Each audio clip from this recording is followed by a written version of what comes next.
नमस्ते, आपका स्वागत है सीसीएस एप्लीकेशन की वीडियो ट्यूटोरियल में। इस वीडियो में हम आपको बताएंगे कि किस तरीके से आप अपने डिपार्टमेंट में, ऑफिस में एक कमिटमेंट को सीसीएस एप्लीकेशन में रजिस्टर करेंगे। जैसा कि आप देख सकते हैं, left hand side menu bar में आपको एक सेक्शन मिलेगा, कमिटमेंट रजिस्ट्रेशन। इस पर क्लिक करने पर सिस्टम आपको कमिटमेंट रजिस्ट्रेशन फॉर्म पे रिडायरेक्ट करेगा, जैसा कि आपको स्क्रीन पर दिख रहा है।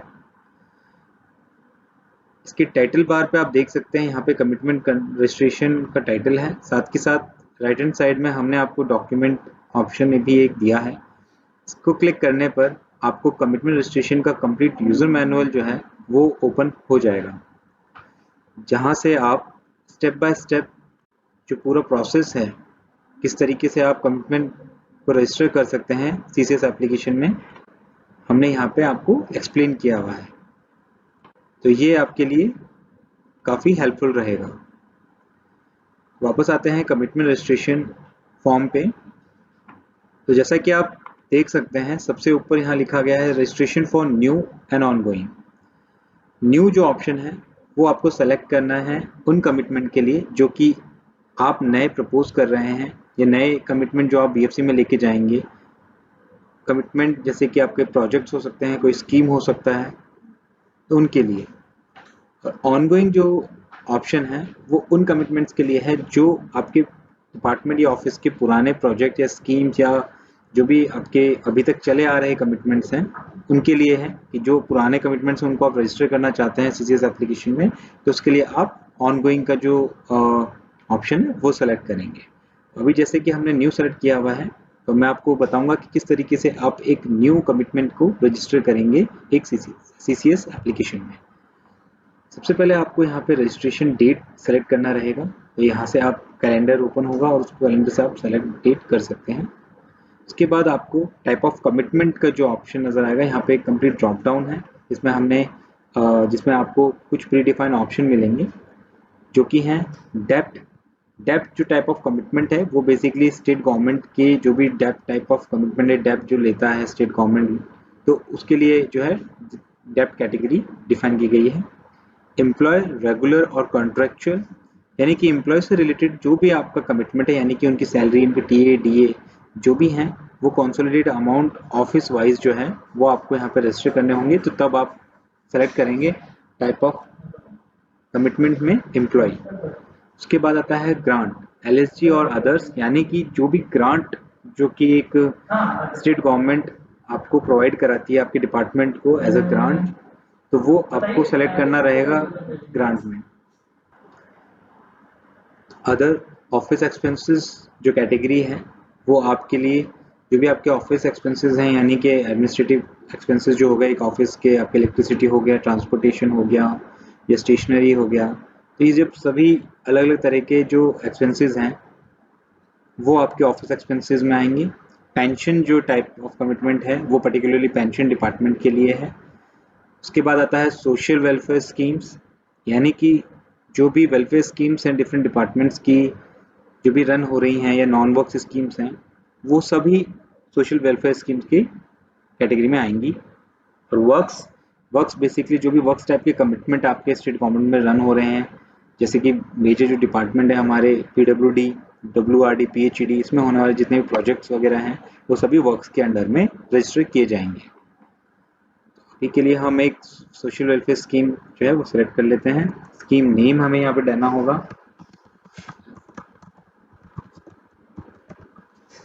उसके बाद आपको देना होगा स्कीम एस्टिमेटेड अमाउंट, यानी कि एक आपको उस स्कीम के लिए कि भाई कितना एक एस्टिमेटेड अमाउंट आपने उसकी कैलकुलेशन करी कि कितनी, अगर ये 3 साल की कोई स्कीम है, इसको रन करने में जिस तरीके का इसका स्ट्रक्चर है, कितना खर्चा आने वाला है, तो वो आपको यहाँ पे मेंशन करना रहेगा।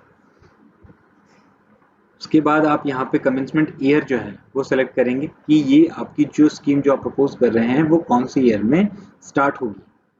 उसके बाद है स्कीम कमेंसमेंट मंथ, उस ईयर के कौन से मंथ में ये स्टार्ट होगी। टोटल ड्यूरेशन, यहाँ पे आता है अब तक देखा गया है कि जो ड्यूरेशन होती है कई स्कीम्स की कई सारी स्कीम जो ऐसी हैं जो कि हर साल रिन्यू होती हैं या कंटिन्यू चली आ रही हैं और काफ़ी समय से चली आ रही हैं, और कई बार नई स्कीम्स आती हैं, उनकी कोई ड्यूरेशन नहीं होती है, वो कंटिन्यू चलती रहती हैं। बट अब से एक बेटर प्लानिंग के लिए हमें एक ड्यूरेशन जो है, मिनिमम टाइम ऑफ ड्यूरेशन उसका आपको मेंशन करना होगा, क्योंकि आपके मंथ्स में आपको लिखना होगा। वो कुछ भी हो सकता है, आपका 36 मंथ्स हो सकता है, या फिर आपका 60 मंथ्स यानी कि 3 साल की हो सकती है, 5 साल की हो सकती है। तो वो जो टाइम आपको है वो मंथ्स में आपको यहाँ पे सबमिट करना रहेगा। फॉर एन एग्जाम्पल हम यहाँ पे इसे 36 मंथ्स लिख रहे हैं, तो ये हो गया 3 साल की एक स्कीम है। उसके बाद आया स्कीम डिस्क्रिप्शन। आप यहाँ पे ब्रीफ में अपने स्कीम के बारे में कुछ इन्फॉर्मेशन जो है सबमिट कर सकते हैं। सोर्स ऑफ अनाउंसमेंट, ये जो ड्रॉप डाउन ओपन होता है, ये बेसिकली ये इसलिए है जिससे आप बता पाएं कि जो भी आपका कमिटमेंट है जिसे आप रजिस्टर कर रहे हैं, उसका ओरिजिन क्या है, कि कहाँ से स्टार्ट हुआ है स्कीम या किस रीज़न से। तो उसमें हमने आपको कुछ प्री डिफाइंड ऑप्शन दिए हैं, जो कि है बजट अनाउंसमेंट, जो कि किसी भी फाइनेंशियल ईयर के बजट अनाउंसमेंट में अगर ये स्कीम बोली गई है तो वो बजट अनाउंसमेंट के अंडर में आएगा। सीएम अनाउंसमेंट, यानी कि चीफ मिनिस्टर के द्वारा अगर कोई अनाउंसमेंट की गई है किसी भी इवेंट में, किसी रैली में, तो वो सीएम अनाउंसमेंट के कैटेगरी के अंडर में आता है। सीएम डायरेक्शंस और कैबिनेट डिसीजंस, यानी कि सीएम डायरेक्शंस या कैबिनेट डिसीजंस की वजह से अगर कोई स्कीम या प्रोजेक्ट जो आपका है वो स्टार्ट हो रहा है, तो वो आप यहाँ सेलेक्ट करेंगे। सेंट्रल स्कीम, यानी कि जो ये स्कीम है जो आप रजिस्टर कर रहे हैं सीसीएस एप्लीकेशन में, ये एक सेंट्रल स्कीम का पार्ट है, या मतलब सेंट्रल स्कीम की वजह से यहाँ पे इसको रन किया जाएगा, तो आप सेंट्रल स्कीम यहाँ पे यूज करेंगे। डिपार्टमेंट्स नीड, यानी कि अगर ये स्कीम डिपार्टमेंट के द्वारा ही स्टार्ट की जा रही है, डिपार्टमेंट के नहीं इसको प्रपोज करना चाह रहा है डिपार्टमेंट, तो आप यहाँ पे जो भी है वो डिपार्टमेंट्स नीड जो कैटेगरी है वो सेलेक्ट करेंगे। मैनिफेस्टो, ये है आपका इलेक्शन मैनिफेस्टो से रिलेटेड, यानी कि अगर किसी इलेक्शन के दौरान किसी मैनिफेस्टो में किसी स्कीम के बारे में बताया गया था कि हम ऐसे कुछ, तो वो अगर उस वजह से ये स्कीम रन होगी तो आपको मैनिफेस्टो आपको सेलेक्ट करना रहेगा। तो अभी के लिए हम जैसे कि बजट अनाउंसमेंट जैसे ही सेलेक्ट करेंगे, तो दो न्यू फील्ड्स जो हैं आपके सामने ओपन होंगी, वो होंगी अनाउंसमेंट ईयर, यानी कि कौन से फाइनेंशियल ईयर का अनाउंसमेंट बजट अनाउंसमेंट था, उसके लिए आप सेलेक्ट करेंगे। उसके बाद आता है सीरियल नंबर, यानी कि उस अनाउंसमेंट का सीरियल नंबर क्या है, और फिर आप यहाँ पे दे सकते हैं आपका कुछ भी अनाउंसमेंट के बारे में कुछ डिस्क्रिप्शन। उसके बाद जैसे ही हम आगे बढ़ते हैं तो हमें दिखेगा सोर्स ऑफ फंडिंग और बजट हेड एंट्री। अभी तक की जितनी भी इन्फॉर्मेशन हमने सबमिट करी है इस फॉर्म में, ये सभी मैंडेटरी इन्फॉर्मेशन है जो कि आपको कमिटमेंट रजिस्ट्रेशन करते समय फिल करना ज़रूरी है। जबकि आगे वाली जो भी पार्ट है आपके source of funding, budget head entries, देखा गया है कि कई बार जब एक स्कीम या प्रोजेक्ट जब स्टार्ट होता है तो उनके शुरुआती समय में हमें उसके सोर्स ऑफ फंडिंग का और उसके बजट हेड्स का पता नहीं होता है। तो ये दोनों ऑप्शंस जो हैं आपके लिए इस स्टेज पे मैंडेटरी नहीं है, तो ये ऑप्शनल है। अगर आपको सोर्स ऑफ फंडिंग और बजट हेड के बारे में पता है उस कमिटमेंट के, तो आप यहाँ पे उन्हें सेलेक्ट कर सकते हैं। सोर्स ऑफ फंडिंग में हम किस तरीके से सोर्स ऑफ फंडिंग सेलेक्ट करेंगे वो हम, यानी कि जिस भी कमिटमेंट को आप रजिस्टर कर रहे हैं उसका जो सोर्स ऑफ फंडिंग हो क्या होगा, किस तरीके से होगा, वो सब आपको यहाँ पे सबमिट करना होगा। जैसे आप क्लिक करते हैं स्टेट फंड पे, ड्रॉप डाउन पे, तो आपको यहाँ पर कुछ प्री डिफाइंड ऑप्शंस नज़र आएंगे। जैसे कि पहला है सेंट्रली स्पॉन्सर्ड स्कीम, यानी कि अगर ये जो भी कमिटमेंट है ये स्पॉन्सर्ड है किसी सेंट्रल स्कीम से, तो आपको यह ऑप्शन सेलेक्ट करना होगा। या फिर जो इसका फंड है किसी लोन के तहत आ रहा है, तो उसके लिए आपको ईएपी लोन या अदर लोन्स आपको सेलेक्ट करने होंगे। या फिर जो भी आपके, अगर आपको इस कमिटमेंट के लिए कोई ग्रांट मिली है स्टेट गवर्नमेंट से, तो आपके लिए ईएपी ग्रांट्स जो है आपको वो ऑप्शन आपको सेलेक्ट करना होगा। और जो उसके बाद ऑप्शन है वो है पब्लिक प्राइवेट मोड आपका पीपीपी, तो उसके लिए आपको ये ऑप्शन सेलेक्ट करना होगा। और अगर इसकी जो फंडिंग है वो स्टेट से है तो आपको उसके लिए स्टेट फंड सेलेक्ट करना होगा। इस तरीके से आप स्टेट फंड यहाँ पे सेलेक्ट करेंगे। हो सकता है कुछ कमिटमेंट होते हैं जिनके लिए जो कि एक तरह की जॉइंट फंडिंग होती है स्टेट की और सेंट्रल की, तो उसके लिए आपको जैसे एक बार आपको एक ऑप्शन सेलेक्ट करना है, जैसे कि हमने स्टेट फंड सेलेक्ट कर लिया है। उसके बाद उसका परसेंटाइल हमें यहाँ पे डिफाइन करना होगा कि कितना परसेंट स्टेट का है।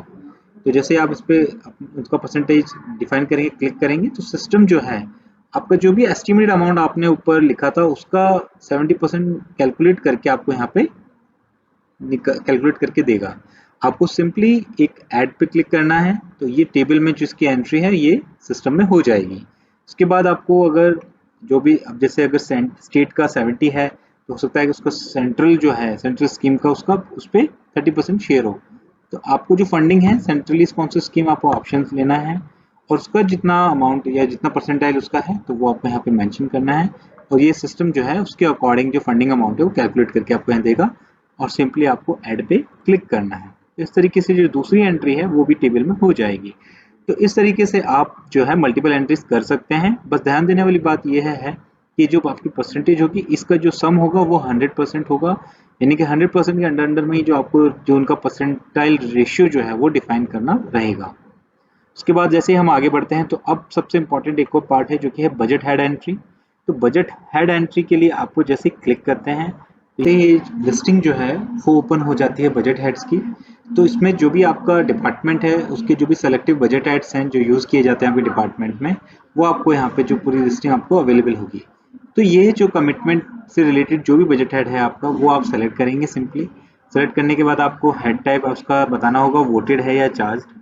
उसके बाद सोर्स ऑफ फंडिंग जो है वो आपको ऑप्शन यहाँ पे सेलेक्ट करना होगा कि इस पर्टिकुलर बजट हेड में कौन से सोर्स ऑफ फंडिंग जो है वो आपको आपको किस सोर्स ऑफ फंडिंग से फंड आपको यहाँ पे अवेलेबल होगा। सोर्स ऑफ फंडिंग वाले ऑप्शन में आपको जो ड्रॉप डाउन ओपन होता है उसके अंदर आपको वही ऑप्शंस नजर आएंगे जो आपने सोर्स ऑफ फंडिंग वाले सेक्शन में डिफाइन किए होंगे। यानी कि जैसे कि आपने स्टेट फंड और सेंट्रल स्पॉन्सर स्कीम आपने यहाँ पे डिफाइन किया है, तो स्टेट फंड और सेंट्रल स्पॉन्सर स्कीम जो है यहाँ पे आपको नजर आएगा। तो इस बजट हेड में कौन से सोर्स ऑफ फंड से फंड आएगा वो आपको यहाँ मेंशन करना है, उसका जो अमाउंट होने वाला है वो आपको यहाँ पे मेंशन करना है और उसे सिंपली ऐड करना है। इस तरीके से एक एंट्री आपकी टेबुलर एंट्री जो है यहाँ पर दिखाई देगी। उसके बाद जो आपका दूसरा बजट हेड है यानी कि दूसरे सोर्स ऑफ फंड से जो फंड आने वाला है उसके लिए जो भी बजट हेड है वो आप सेलेक्ट करेंगे। सोर्स ऑफ फंडिंग जो है अगेन आप उसकी जो भी होने वाली है वो सेलेक्ट करेंगे, और एस्टिमेटेड अमाउंट उसका कितना होने वाला है वो आप यहाँ पे इसको डिफाइन करके ऐड करेंगे। ऐड करते जो एक और एंट्री है टेबल में आप देख सकते हैं। तो इस तरीके से आप मल्टीपल बजट हेड एंट्रीज जो है एक कमिटमेंट के लिए यहाँ पे कर सकते हैं। उसके बाद आता है आपका डॉक्यूमेंट, यानी कि हमने यहाँ पे आपको प्रोविज़न दिया है कि कमिटमेंट रजिस्ट्रेशन के समय कोई भी अगर इम्पॉर्टेंट डॉक्यूमेंट हो सकता है या कोई इमेजेस हो सकती हैं वो आप सब यहाँ पे अपलोड कर सकते हैं। यहाँ पे हमने जो फाइल फॉर्मेट आपके लिए दिए हैं वो है टेक्स्ट फाइल फॉर्मेट है, जेपीजी है, पीडीएफ है, जेपीईजी है। कोई भी इस टाइप की जो भी फाइल्स हैं वो आप यहाँ पे अपलोड कर सकते हैं। बस ध्यान रखने वाली बात यह है कि हर फाइल का जो साइज है वो 5 MB या 5 MB से कम हो, और इस तरीके से आप मल्टीपल जो फाइल्स हैं यहाँ पर अपलोड कर सकते हैं। उसके बाद आपको यहाँ पे ऑप्शन मिलते हैं in the end save and forward reset. सबसे पहले मैं बताना चाहूँगा सेव जो ऑप्शन है इस पर क्लिक करने पे जो आपकी एंट्री है वो एज अ ड्राफ्ट सेव होगी, और उसको आप कभी भी लेटर ऑन 1 दिन बाद 2 दिन बाद जब भी आप चाहें तो उसे अगेन आप उसे अपडेट कर सकते हैं, बट वो सेव करने पे आप ही के लेवल पे सेव रहेगा। उसके बाद आता है दूसरा सेव एंड फॉरवर्ड, यानी कि जैसे ही आप उसे सेव एंड फॉरवर्ड करेंगे तो जो कमिटमेंट की एंट्री है वो आपके एंड पे सेव हो जाएगी, और साथ के साथ जो भी नेक्स्ट अप्रूवल अथॉरिटी है, जो भी आपकी हायर अथॉरिटी अधिकारी हैं जो इसे रिव्यू करेंगे वो उनके पास फॉरवर्ड हो जाएगी ऑटोमेटिक, और उन्हें सिस्टम में दिखाई देने लगेगी। और जो लास्ट ऑप्शन आपके पास रहेगा वो है रीसेट का। रीसेट से आप जितनी भी इंफॉर्मेशन आपने इस फॉर्म में भरी है वो सभी एक क्लिक में क्लियर हो जाएगी। ये फॉर्म आपको वापस से ब्लैंक मिलेगा और आप जो भी इंफॉर्मेशन है वापस से सबमिट कर सकते हैं। तो इस तरीके से आप जो है कमिटमेंट कंट्रोल सिस्टम में एक कमिटमेंट को रजिस्टर करेंगे।